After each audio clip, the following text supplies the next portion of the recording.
Hello everyone, my name is Jerilyn Eslao, a financial educator in IMG and associate financial planner. If you are new to my channel, please like, subscribe, and share for more financial literacy videos. Ngayon, ang topic natin is about Kaiser and its benefits.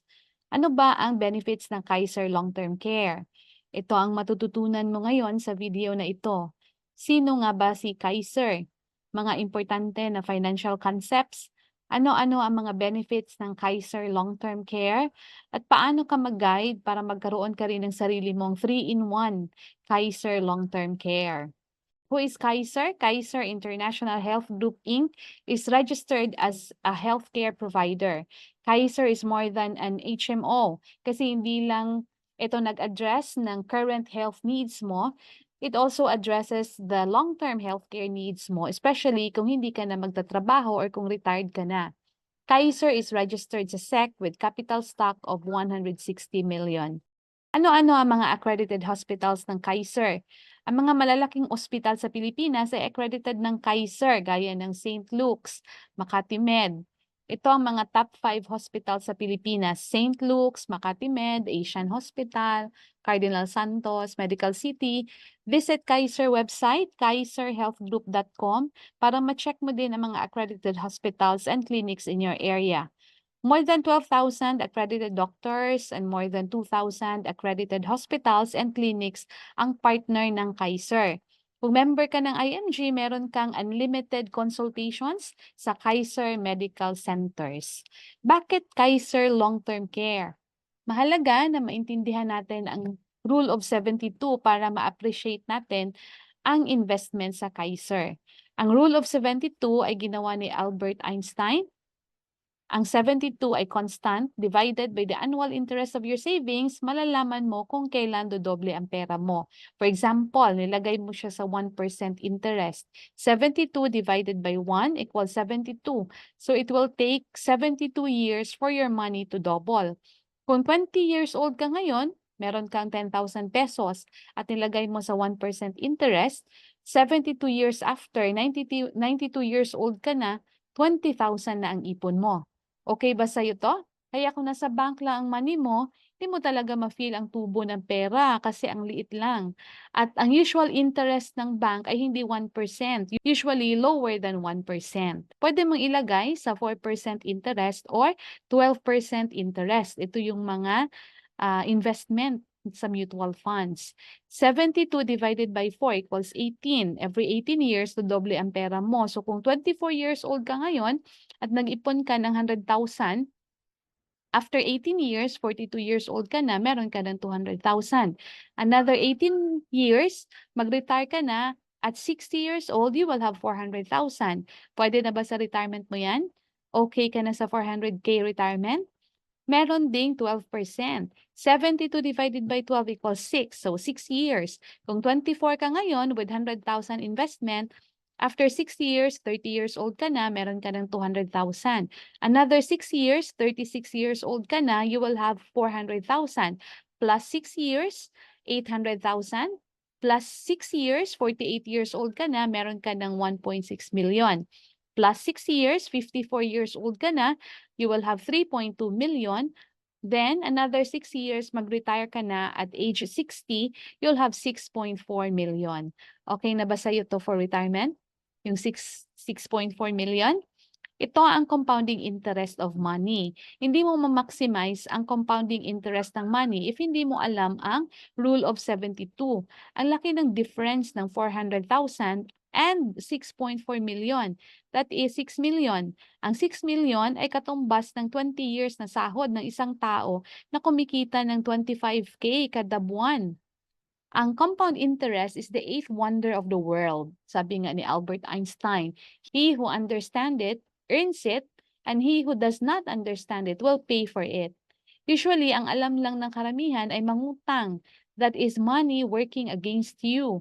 Those who do not understand how money works will end up working for the money. Pero if naintindihan mo how money works, you will let money work for you. Ang pera, walang off, walang rest day, hindi nagkakasakit, hindi nag-vacation leave or sick leave. Kung ikaw ay tumatanggap ng interest, ikaw ang yayaman. Pero kung ikaw ang nagbabayad ng interest, sino ang pinapayaman mo? 'Di ba? So eto, kung depositor ka sa bangko, ang pera mo sa bangko ay ini-invest nila sa mga government securities, commercial assets, stocks, pinapautang nila like house loan, car loan, business loan at iba pa para kumita. Kikita ito ng 12% pero ang ibabalik sa iyo is less than 1%. Kaya mayaman ang mga bangko at mas lalo pang yumayaman. Pwede mong ilagay ang pera mo sa mutual funds. Ang tawag sa iyo ay shareholder. Kung magkano ang kinita ng mutual funds, example, 12%, yun din ang ibabalik sa iyo, 12%. So how mutual fund works? Ang mutual fund is highly regulated. Republic Act 2629, Investment Company Act. Ang mutual fund ay isang investment company. Marami tayong nag-i-invest sa mutual fund. Individuals like us, may mga companies, may mga banks or institutions. Ipupool ng mutual fund ang pera natin at i-invest sa mga malalaking companies na to. Ibibili ng share sa mga companies na to. BPI, Jollibee, SM, Robinsons, kung kikita sila, kikita ka din bilang investor. Ang mutual funds ay nagbibigay sa atin ng opportunity na kumita kagaya ng kung paano kikita ang mga mayayaman. So, ang mutual fund ay long-term investment, 10 years and above, meaning ang pera mo na i-invest mo sa mutual fund ay hindi mo gagalawin in the next 10 years and beyond. Kaya ito para sa retirement mo, for kids education, dream travel mo, or kung ano man yung mga future goals mo. Actually, maraming pwedeng paglagyan ng pera. Merong bank and bonds, guaranteed na hindi magne-negative ang pera mo, pero walang growth kasi sobrang liit lang ng interest. Walang healthcare at wala ding protection. For long-term goals, recommended ang mutual funds and stock market. May growth, pero pwedeng mag-negative ang pera mo. Wala itong healthcare, wala din itong insurance. Ito maganda din ang PDF Most 18. Premium Deposit Fund kasi guaranteed na hindi magne-negative ang pera mo. Every year, lumalago ang pera mo higher than the banks at may protection or life insurance din. Kung gusto mo ng kompleto, mag-Kaiser Long-Term Care Investment ka na kasi may growth times 3 ng ipon mo pagdating sa maturity, never mag-negative. Kung magkasakit ka man, may healthcare ka. In case may mangyari sa'yo, may maiiwan na pera sa pamilya mo. Ito ang pinakamaganda at practical, especially sa mga beginners. Of course, mas maganda kung mag-diversify ka para pasok lahat ang financial goals mo. May dalawang klase ng healthcare, short-term at long-term. Sa short-term, hindi guaranteed ang renewal mo, lalo na kung sakitin ka o lagi mo siyang nagagamit. Maaaring i-decline ka ng company the year after na mag-apply ka. Yearly din ang increase ng premium mo. Generally, walang life insurance, yung iba meron pero usually very low coverage. Kung hindi ka magkasakit, hindi mo magamit, wala na, goodbye na yung bayad mo. Bayad ka ulit the next year. Walang return of premium in case hindi mo magamit. At yearly renewable din ang short term. Kung hindi ka magbayad, walang coverage. Until 60 years old lang ang short-term care. At ang pre-existing ay hindi covered during the first year or depende sa kondisyon mo, hindi covered for lifetime kasi pwede silang mag-issue ng permanent exclusions. In the long run, maaring mag-cause ito ng worry sa'yo, especially kung lalagpas ka na ng 60 years old kasi hindi ka na tatanggapin. Sa long-term care naman, ito ang the best talaga for us, no, Filipinos. Renewal is guaranteed at 7 years ka lang magbabayad. After 7 years, meron ka ng certificate of full payment. Kung hindi mo magagamit, nag-a-accumulate ang pera mo with interest. May return of premium for non-utilization during the paying period. Covered ka even beyond 60 years old ka na. And after 7 years, no exclusions na sa mga sakit. Covered na kahit anong sakit. May life insurance din itong long term. So, secured ang family in case may mangyari sa'yo. Pag sinabing Kaiser, 7 years ka mag-iipon, 20 years ang maturity. May 4 na period si Kaiser. Bawat period, meron kang benefits. Sa accumulation period, ito ang within 7 years na nagbabayad ka. Ito ang mga benefits mo. Hospitalization or inpatient benefits. Meron kang free annual physical exam. So, meron kang physical examination, chest x-ray, fecalysis, urinalysis, CBC, ECG for member above 35, and pap smear for females above 35. Meron ka ding dental benefits, unlimited check-ups sa dental, once a year prophylaxis, no? Meron ka ding term life insurance and waiver of installment due to death or to total disability. Sa extended period naman, starting the 8th year to the 20th year, meron ka ding hospitalization or inpatient benefits.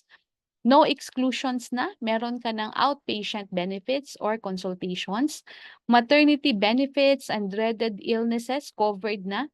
Merong life insurance and waiver of installment due to death or total disability. Sa maturity period, this is after 20 years.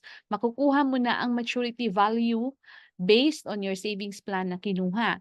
Included na dito yung long-term care bonus mo kung hindi mo nagamit within the first 7 years. For example, kung ang annual savings mo is 30,000, meron kang life insurance na 225,000, ang maturity amount mo is 583,000. Kung hindi mo pa kukunin at age 60, yan ay magiging 1.5 million. Ito ay naka-based sa age 30 years old.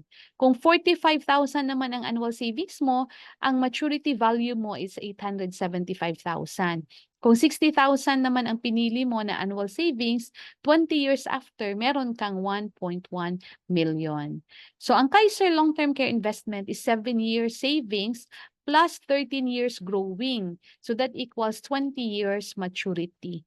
So, sa long-term care period, in case hindi mo kuhanin ang pera mo at the maturity, your money will compound pa more. 3% to 10% interest. So, yung 45,000 na annual savings mo, your maturity value is 875,000. Palaguin mo pa at age 60, meron kang 2.2 million. So, kung 60,000 naman ang pinili mo na annual savings, 20 years after, meron kang 1.1 million. Palaguin mo pa until age 60, you will have 3 million accumulated investment. So, di ba? Ang maganda, habang may fund ka, nag-a-accumulate lang siya year after year. That is money working for you. Gusto mo bang magkaroon ng 1 million after 20 years? Actually, may dalawang paraan to achieve your 1 million. Una, mag-save ka ng 60,000 every year for 20 years para magkaroon ka ng 1.2 million on the 20th year or 20 years after. Ang pangalawang option is mag-save ka ng 59,321 every year for only 7 years. You will achieve your 1.2 million 20 years after through Kaiser. 3-in-1 na to. Meron ka ng investment with healthcare and life insurance. Maganda talaga si Kaiser kasi 3-in-1 na siya. So sa financial foundation mo, 3 major financial needs na agad ang masusolusyonan nito. Kung hindi mo pa napanood ang video ko on how to build a solid financial foundation, panoorin mo rin para mag-guide ka. Kung gusto mong matulungan kita para makapag-umpisa ka sa Kaiser 3-in-1 investment mo, message mo lang ako. Ito yung FB pages namin at ito yung FB Messenger ko.